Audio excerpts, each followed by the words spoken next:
Okay, welcome back. This is Mr. Hassan's Maths channel, and I'm answering question number 10 from the October 2021 GCE. This is the Edexcel UK A-level exam. This is the paper 1, and this question here is all about trig identities and part B equations.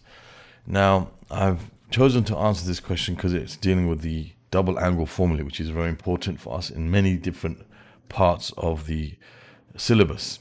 Okay, in P3 and also in P4 as well. So here we are asked, we're told that given that 1 plus cosine 2 theta plus sine 2 theta is not equal to 0, so that means, this is defined, basically, prove that this expression can simplify to become tan theta. So when we want to prove an identity, we can go either from the right-hand side and start with the right-hand side and show with some algebraic manipulation and some, rules of, the identities of the trig in this case, that, when we manipulate that algebraically, we end up with what's on the other side. Or we could also start with the right-hand side and show that it becomes the left-hand side, which I would not quite advise in this particular case because that would be very difficult. So we're going to start with the right-hand side and show that it becomes tan theta. So we're starting off with 1 minus cosine of 2 theta plus sine of 2 theta divided by 1 plus cosine of 2 theta plus the sine of 2 theta. That's what we're starting with. So when you're doing a question like this, a lot of students just think that, they see the working out in mark schemes, or they think it's just like, where did this come from? How did you decide what to do in the next step? You can't see the whole journey in front of you from the beginning to the end. You can't see when you start how you're going to end up with tan theta. You might not see that until the very last step, right? So how do you decide what steps to take? It's kind of like, when you're climbing a mountain, for example. Not that I've ever done that, but I would imagine that you don't, think about every single step of the way from where you are till you get to the top, but you think about in stages. So you think, okay, where we are now, let's see, what's the easiest place to reach from here, or something like that, and then you get to that stage, and then you move on, and so on. So, and you got in your mind always the end goal, which in this case is our tan theta, right? So what I would suggest here is thinking about things like the following. Like, for example, we're starting off with double angles. So the double angles become single angles. 2 thetas become thetas, right? So I'm going to think about the double angle formulae. Now, the double angle formulae do not come in the formula book in Edexcel, right? They don't give you the double angle formulae in the formula book. But what they give you is they give you the addition formulae. So just in case you don't know, by the time of the exam, of course, you should know after having done so many questions. If you don't know how or what the double angle formula is, how these break up into single angles, then you can think about the following. In the formula book, for example, you have sine A plus B, A plus minus B equals, it gives you sine A times cosine B plus minus cosine A times the sine of B, right? So if we have a double angle, it will be like sine A plus A. The sine of A plus A, that's like the sine of 2A. So that will be sine A cosine A, sine A cosine A, plus, and it will be cosine A sine A. So basically you end up with 2 sine A cosine A, because they're like terms, right? So you end up with sine of 2A equals this. So this is the double angle formula for sine of 2A, and that's the only option you can have when you are breaking up sine of 2 theta, or sine of 2A in this case. So the sine of 2 theta is going to become 2 sine theta cosine theta, and there's no other option for it at all. Okay? Now, if we are looking at now, for example, cosine of 2 theta, here we have a few options, right? And again, I'm just going to show you from the origin in case you're not sure. So cosine A plus minus B, this is in the formula book, this formula. This is going to give you cosine A, cosine B, and here it's going to be the opposite, minus plus the sine of A times the sine of B. So if you're going to have the cosine of a double angle, it will be cosine of A plus A, which will be cosine of A times the cosine of A, minus, because there's a plus here, there's a minus in this one, and this will be the sine of A times the sine of A. So you end up with cosine of 2A equals cosine of squared A, cosine squared A, sorry, minus the sine squared of A. Now, this is one of the ways cosine 2A can split up. Now, but because we have cosine squared and sine squared, we can, for example, express things in terms of sine squared A. So I can say cosine of 2A is equal to, replacing this with 1 minus sine squared A, because we know that the sine squared of A plus the cosine squared of A is equal to 1. So I know the cosine squared of A is 1 minus sine squared of A. This will be 1 minus sine squared minus another sine squared, 1 minus 2 sine squared A. Okay, so this is the second way you can split up cosine 2A. And the third way is we can express it in terms of cosine. In which case I would change this sine squared to 1 minus cosine squared A. So I'll have cosine squared A minus 1 minus cosine squared A, which will give me cosine squared A plus cosine squared A, which is 2 cosine squared A minus 1. So these are the three ways. So for the sine, you only have this option. For the cosine, you have 1, 2, 3 ways we can express it in terms of single angles. Okay, so the double angle becomes a single angle. And this is really important in this type of topic, when you want to make a double angle into a single angle, or in terms of when we want to integrate. So for example, if I want to integrate sine squared A, I can't integrate sine squared A with respect to A from sine squared X with respect to X. I can't integrate it like this, because you need to have like this, like inside the function is sine X, and that will be sine X squared. Outside it has to be something that's a differential what's inside it. I can't integrate it like this when it's in this form. And if you have a problem with this understanding, you can go to my playlist for reversing the chain rule to understand why. Okay. However, if I can rewrite sine squared X in terms of cosine 2X by just rearranging this, so I'll have sine squared X equals 1 minus cosine 2X divided by 2. I can integrate cosine 2X. I can integrate sine 2A, cosine 2X. So sine squared A and cosine squared A can both be expressed in terms of cosine of 2A. And I can then integrate that expression. Right? So for integration, it's really important to know how to use the double angle formula, and for questions like this also. Okay? So now, once we've got that sorted out in our head, that we have to basically break these down into single angles. Now, this is taking a long time to explain because I wanted you to understand where it comes from. Of course, these should be in your brain, right? You should know these.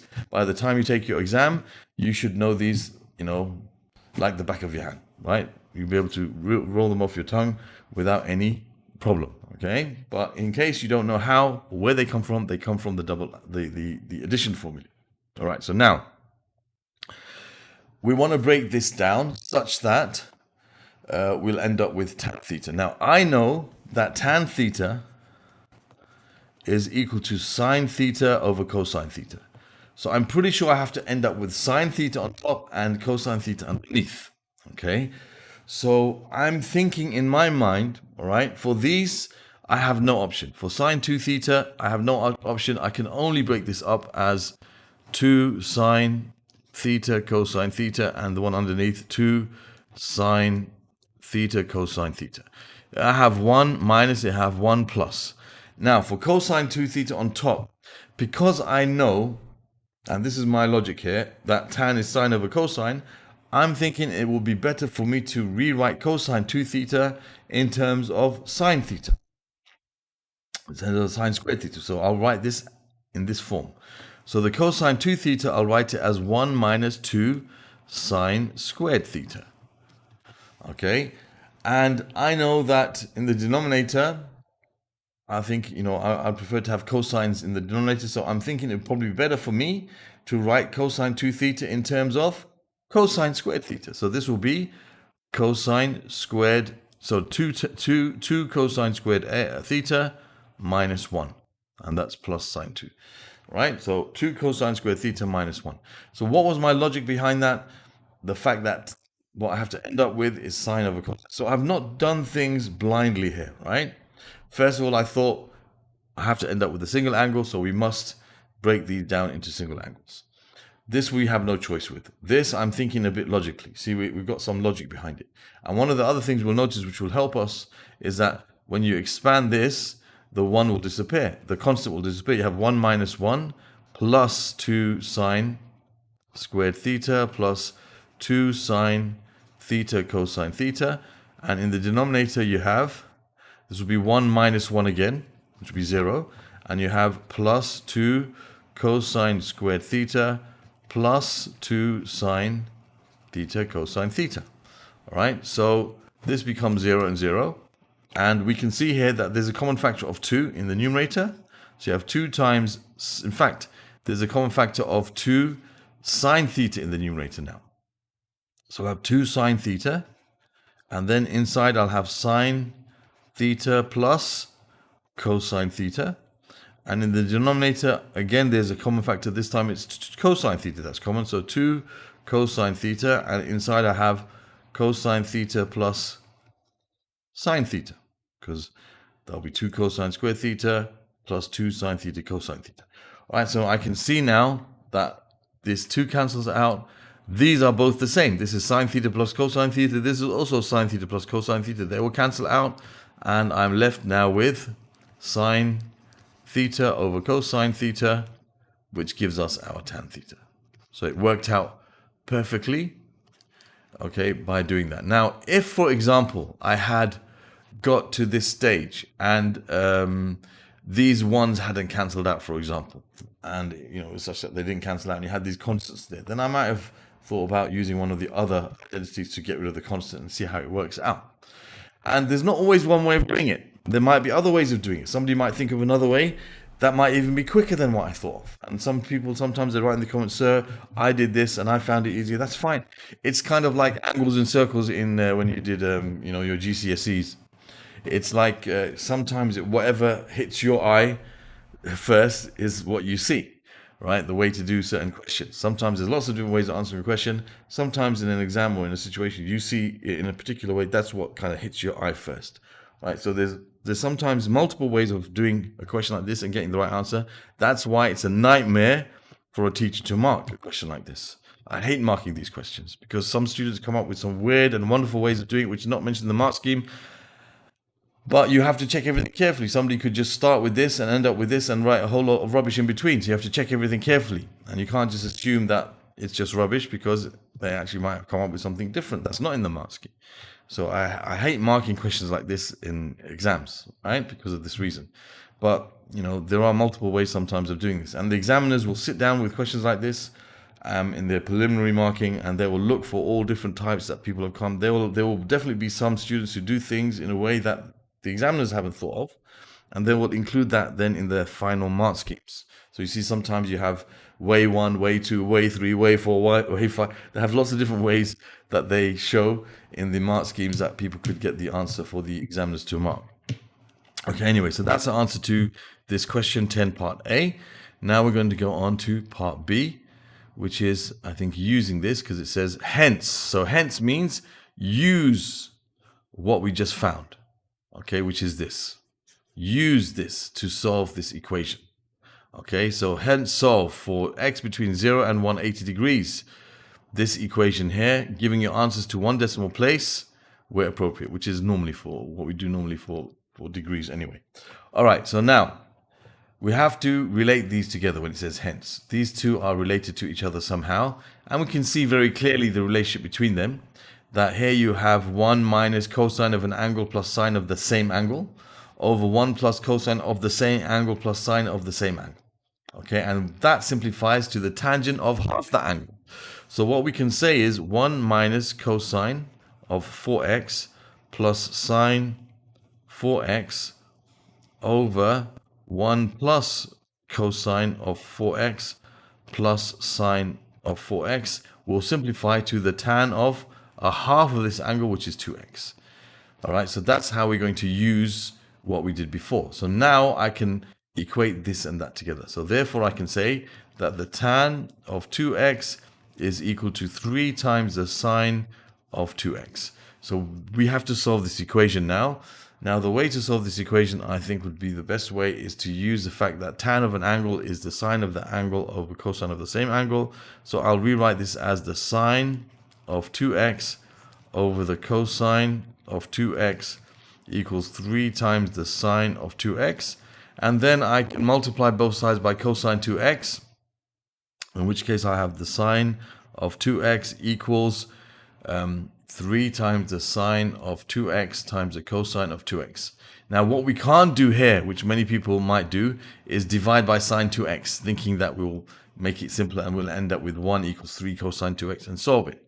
That will lose some solution. Just like if we had, for example, x squared equals x, right? If I divide by x, I get x equals 1. But I've lost the solution because if I bring this on one side, I have x squared minus x equals 0. I'll have x times x minus 1 equals 0. So I have x equals 0 and x equals 1. So by dividing by x, you lose solution. So dividing by sine 2x here will get rid of some solutions that we need. All right, so you don't ever do that in this type of question. You'd only divide, for example, here, I'm just making this into sine x over cosine 2x. All right, I'm not like dividing by cosine 2x. I'm just saying that's this identity. All right, so anyway, so now what I'm going to do is like what I did up there. So sine 2x minus 3 sine 2x cosine 2x equals 0. And then I can see the common factor here is sine 2x. So I'll take the sine 2x outside.